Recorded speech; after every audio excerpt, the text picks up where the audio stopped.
L'actualité internationale, toujours avec Cheikh Tidiane Diao. Israël traîné devant la justice internationale par l'Afrique du Sud pour génocide.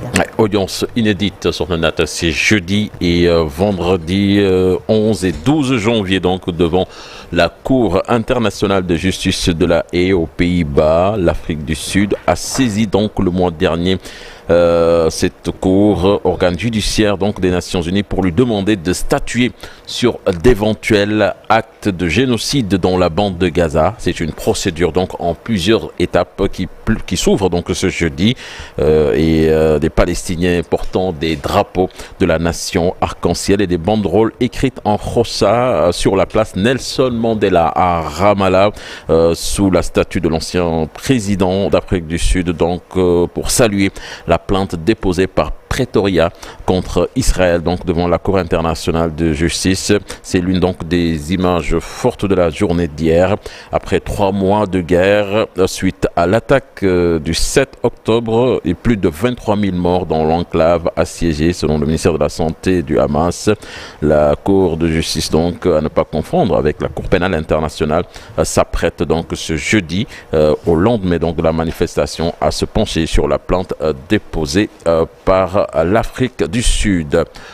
De violentes émeutes éclatent en Papouasie-Nouvelle-Guinée, faisant plusieurs morts. Une manifestation de fonctionnaires protestant contre des réductions de salaire a dégénéré donc en violence ce mercredi. Le Premier ministre James Marape s'est engagé à lutter contre l'anarchie après donc la mort de 15 personnes dans les 2 plus grandes villes du pays. Nous allons en Ukraine à présent. Une loi qui envisage d'abaisser l'âge de la mobilisation de 27 à 25 ans.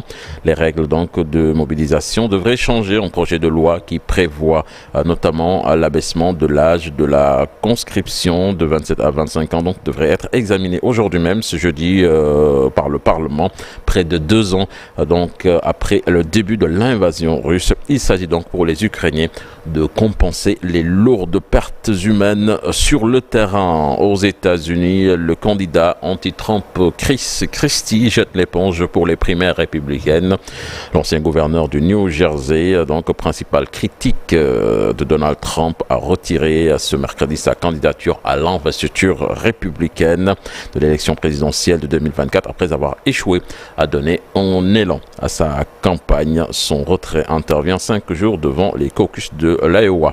Et puis pour terminer, Nata X, ex-Twitter, qui a licencié plus de 1200 employés chargés de modérer les contenus selon le régulateur australien. La société d'Elon Musk donc a procédé à ces licenciements ces derniers mois. Donc l'autorité de régulation s'est particulièrement concentrée sur X, affirmant précédemment que son rachat par M. Musk avait coïncidé donc avec un pic de toxicité et de la haine sur le réseau social, donc anciennement connu sur le nom de Twitter.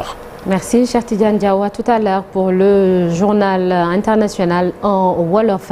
Dans la seconde partie, à partir de 8h, nous serons avec Momo